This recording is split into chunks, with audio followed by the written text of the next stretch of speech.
Lumière aujourd'hui sur le défi connecté Octobre Rose, lancé par le Centre régional de coordination des dépistages des cancers en Bourgogne-Franche-Comté.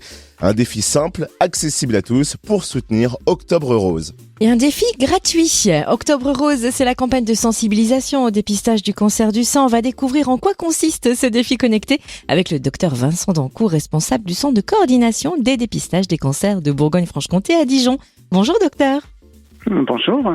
Alors en quoi consiste ce défi connecté Octobre Rose ? Bien, il s'agit de pouvoir faire parler bien sûr de l'action concernant les dépistages des cancers et en particulier du cancer du sein durant ce mois d'octobre. Et l'idée que chacun puisse participer à une action physique. Il s'agit de marcher ou de courir tranquillement ou moins tranquillement par équipe. Et tout au long de ce défi qui durera 3 semaines, un certain nombre de questions seront posées aux personnes pour pouvoir voir leur degré de connaissance sur ce sujet, et puis des informations leur seront également proposées concernant le cancer du sein et la prévention de manière générale. Alors, si on souhaite relever ce défi connecté Octobre Rose, comment y prendre part ?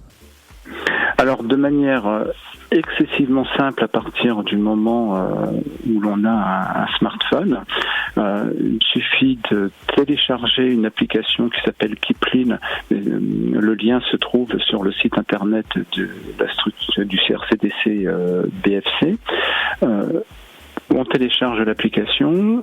On rentre un code qui est lui aussi accessible sur notre site internet, et puis on constitue son équipe, puisque pour participer il faut être en équipe. Alors si les personnes n'ont pas de partenaires, des partenaires leur seront attribués pour constituer des équipes. Vous l'avez un peu dit en introduction de cet échange, mais pourquoi vous avez voulu proposer ce défi connecté à l'occasion d'Octobre Rose, pour sensibiliser un peu plus ? Oui, alors en fait depuis de très nombreuses années, nous avions de très nombreux partenaires qui organisaient les différents événements durant le mois d'octobre, alors que ce soit des événements sportifs, culturels ou des stands d'information. Et puis lors de la crise sanitaire de 2020, tous ces événements n'ont pas pu avoir lieu. Donc nous nous sommes dit, tiens, ça serait quand même bien de pouvoir faire quelque chose, que chacun puisse participer justement en toute tranquillité également à une activité physique. Et du coup, il y avait plusieurs applications qui nous permettaient de répondre à notre cahier des charges, et nous en avons choisi une, et nous avons mis en place ce défi connecté donc à cette période.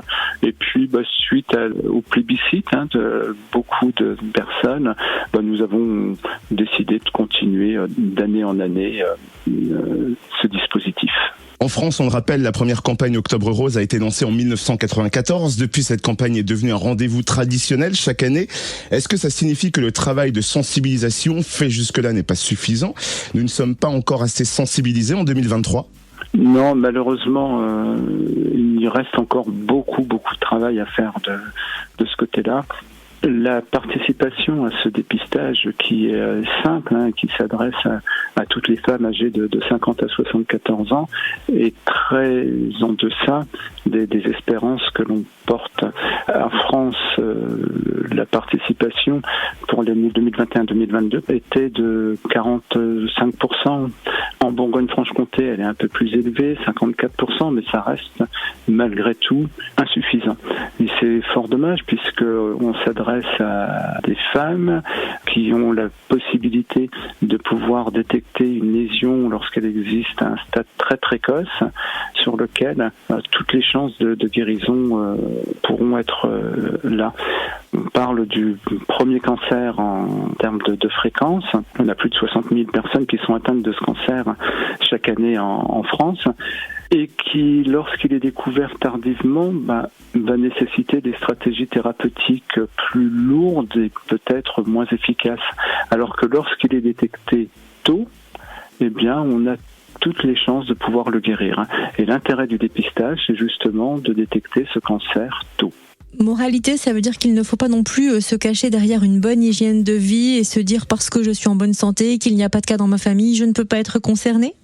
Alors, il y a énormément de freins qui ont été identifiés, des personnes qui, comme vous le dites, se disent voilà, pour moi tout va bien, donc il n'y a aucune raison.